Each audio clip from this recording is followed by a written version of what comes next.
Ang sports ng suntukan ang isa sa kapanapanabik at kaabang-abang kung saan po ay kakaibang kaba at excitement ang hatid nito. Sa oras na sasabak sa ring ang ating mga paboritong boksingero.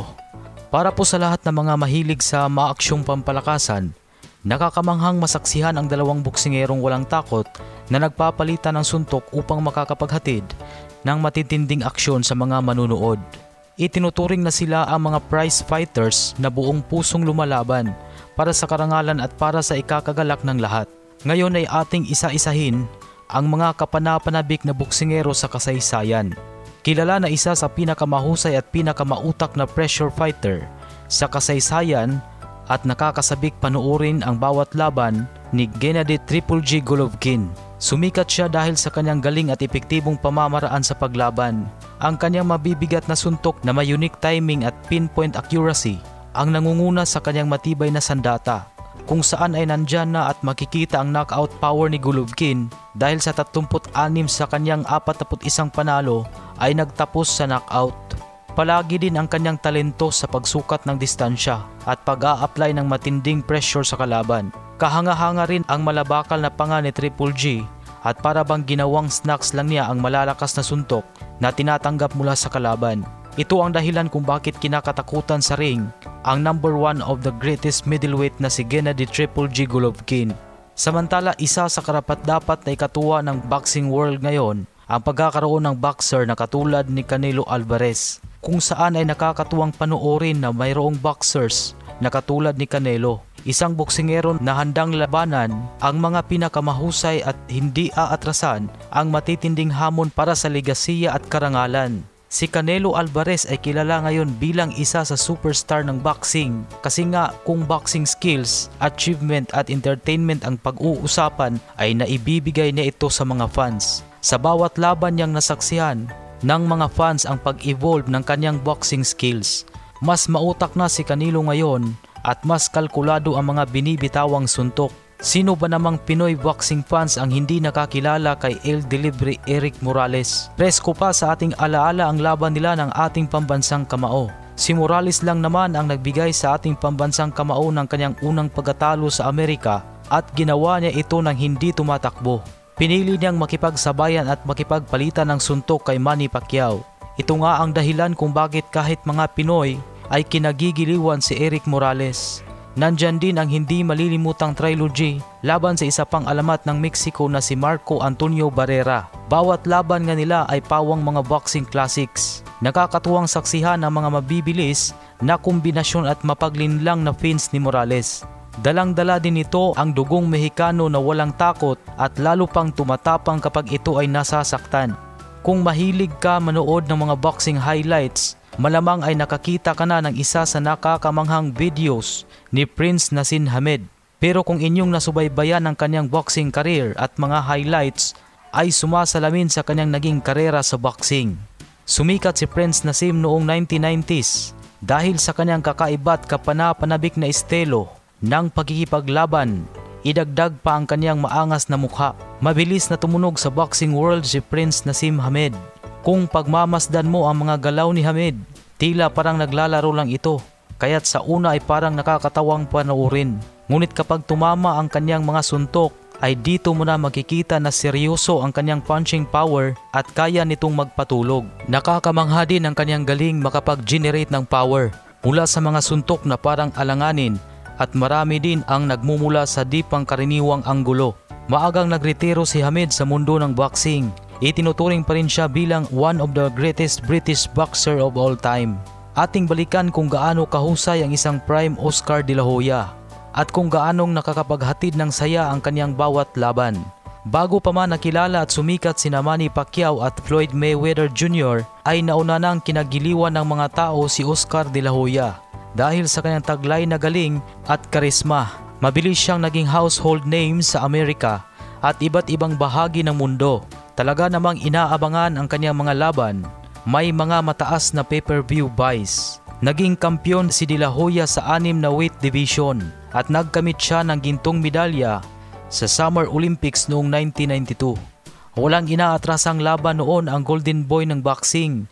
Kanyang hinarap ang mga magagaling na boksingero ng kanyang panahon. Hindi pa siguro isinisilang ang karamihan sa atin upang mapanood ang maalamat na karera sa boxing ni Rocky Marciano noong 1950s.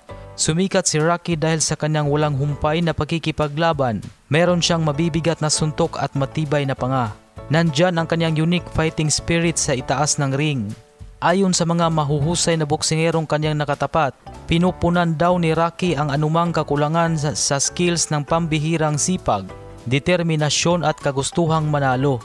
At dahil maiksi lang ang braso ni Rocky, mas pinili niyang maging isang in-fighter na ang misyon ay patayin sa suntok ang kanyang mga kalaban. Nakakabilib din ang kanyang kondisyon sa bawat laban dahil tila hindi ito napapagod. Kahit marami nang naibatong suntok, idagdag pa ang kanyang kakayahang makarecover mula sa mga malalakas na suntok at ito ang madalas naging susi niya upang may panalo ang mga laban.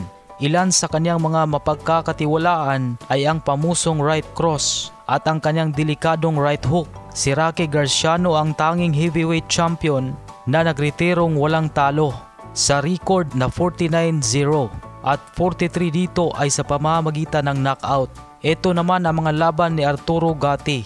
Masasabi mong wala ka nang hahanapin pa dahil puno ang mga ito sa excitement at aksyon. Sa simula pa lang ng kanyang karera ay nakitaan na ng pambihirang lakas ng suntok at boxing skills. Bagamat may kakayahan din si Gatti na i-outbox ang kanyang mga kalaban, mas gusto niyang makipagsabayan at makipagpalitan ng mga suntok sa mga kalaban. Kaya ang kanyang mga laban ay nagresulta sa kapana-panabik. Nakakabilib din ang puso nito at ang kanyang tibay na tumatanggap na mga paghihirap sa ring. Patunay dito ay mga liver shot na kanyang sinasalo mula kay Mikey Ward sa kanilang unang laban. Masasabi mong ang ibang boxers ay susuko na sa ganitong pangyayari. Subalit iba ang tibay nito, mas pinilit pa rin itong bumangon at makarecover. Nagpapakita lang sa mga labang ito kung anong klaseng boksingero si Gatti. Hindi man na ipanalo ni Gatti ang ilan sa bigating laban niya, ngunit nag-iwan naman ito ng ligasiya at alaala. At ang binansagang fighter of the decade noong 1990s, masasabi mong maswerte ang mga boxing fans na nakasaksi sa kasagsagan ng karir ni Roy Jones Jr. Isang boksingerong nagdadala ng pambihirang hand speed, power at reflexes. Kakaiba kung sabihin at orthodox ang estilo ni Roy Jones sa pagkikipaglaban sapagkat ito ay hindi naaayon sa tradisyon na styles ng boxing. Ngunit ito rin ang dahilan kung bakit exciting saksihan sa boxing si Roy Jones Jr. Ang kanyang pambihirang athleticism ang naging daan upang siya ay mamayagbag sa boxing at talunin ang kanyang mga kalaban sa spectacular na pamamaraan. Pinapagana niya ang kanyang pambihirang reflexes upang magbitaw ng mga counter punches, left hooks at malalakas na right cross. Isang unstoppable force ni Roy Jones noong kapanahunan niya. Para bang nagmumukhang ordinaryo lang ang mga boksingerong kanyang nakakatapat. Siya ang kaisa-isang boksingerong nag-umpisa sa light middleweight at nag-uwi ng titulo sa heavyweight division. Kaya kapag naririnig natin ang pangalang Mike Tyson, maiisip natin ang isang bagay na knockouts. Tinaguri ang the baddest man on the planet at one of the greatest heavyweight of all time. Sa istorya ng boxing ay bibihira lang ang kayang makakapagtiis sa hagupit ng suntok ng isang prime Mike Tyson. Ang karamihan sa kanyang mga laban ay kapana-panabik panuorin. Hindi lang dahil sa magandang palitan ng mga suntok, kundi pati na rin sa paraan ng pagtapos ni Mike Tyson sa kanyang mga kalaban. Para bang hindi kontento si Tyson na manalo sa pamamagitan ng desisyon at bawat suntok na kanyang binibitawan ay sadyang magpapatulog ng kalaban. Nakakamangha rin ang kanyang boxing skill at malaki ang naitulong ng kanyang dating trainer na si Cass D'Amato. Si Tyson ay may taglay na lakas ng kanyang magkabilang kamao na ginagamit nitong magpakawala ng malalakas at mabibilis na hooks at uppercuts. Nandyan din ang kanyang effective defense at footwork upang iset up ang kanyang di makontrol na opensa. Hindi nga maikakaila ang naging kontribusyon ni Tyson sa boxing at dahil sa kanyang popularidad ay mas sumikat din ang sport na ito sa buong mundo. Mahigit 1.5 dekada nang retirado si Tyson sa professional boxing, ngunit nakatatak ang kanyang pangalan at nandyan ang alaala ng bangis ni Iron Mike Tyson sa ibabaw ng ring. Samantala, narito muna ang ilan pang kapanapanabik na boksingero na nagdadala ng excitement sa mundo ng boxing. Ito ang mga legendary heavyweight noong 1960s at 1970s. na sina Muhammad Ali, Big George Foreman at Smoking Joe Frazier. Sila ang mga kilalang alamat ng boxing na pumukaw sa atensyon ng mundo at nagsilbing inspirasyon para sa mga bagong henerasyon. Narito rin ang tinaguriang Four Kings of Boxing na sina Sugar Ray Leonard, Roberto Hands of Stone Duran, Marvelous Marvin Hagler at Thomas the Hitman Hearns. Sila ang kilalang mga boksingerong bumuhay sa boxing noong 1980s. Banggitin din nating mga boksingerong kasalukuyang henerasyon tulad ni Vasyl Lomachenko, Alexander Usyk, Deontay Wilder at Terence Bud Crawford. Pati na rin ang mga hari ng bantamweight division na sina Naoya the Monster Inoue, Cuadro Alas, Janril Casimero at marami pang iba. Malabo na sigurong magkakaroon ng isang boksingerong katulad ni Pacman, ang boksingerong hinangaan ng buong mundo dahil sa kanyang napakalayong achievement na nakamit. Isang throwback fighter na maihahalin tulad sa mga boksingero ng nakalipas na panahon. Hindi umaatras at hindi rin natatakot. Kung naabutan mo ang panahon ng isang prime Pacquiao, ay dito mo malalaman kung paano lumalaban ang isang special boxer na minsan lang dumating sa mundo ng boxing. Si Pacquiao ay isang fighting machine na nagtataglay ng pambihirang speed, power, stamina at malapusang reflexes. At dahil sa kagustuhang labanan ng mga pinakamagagaling na boksingero, dito rin natin nasaksihan ang di malilimutang laban na puno ng aksyon at bakbakan. Mga klase ng laban na hindi natin gaanong masilayan. Mga labang makapagpigil hininga. Mga laban kung saan binubuhos ng dalawang boksingero ang lahat ng kanilang lakas, puso at kakayahan para sa nakatayang karangalan.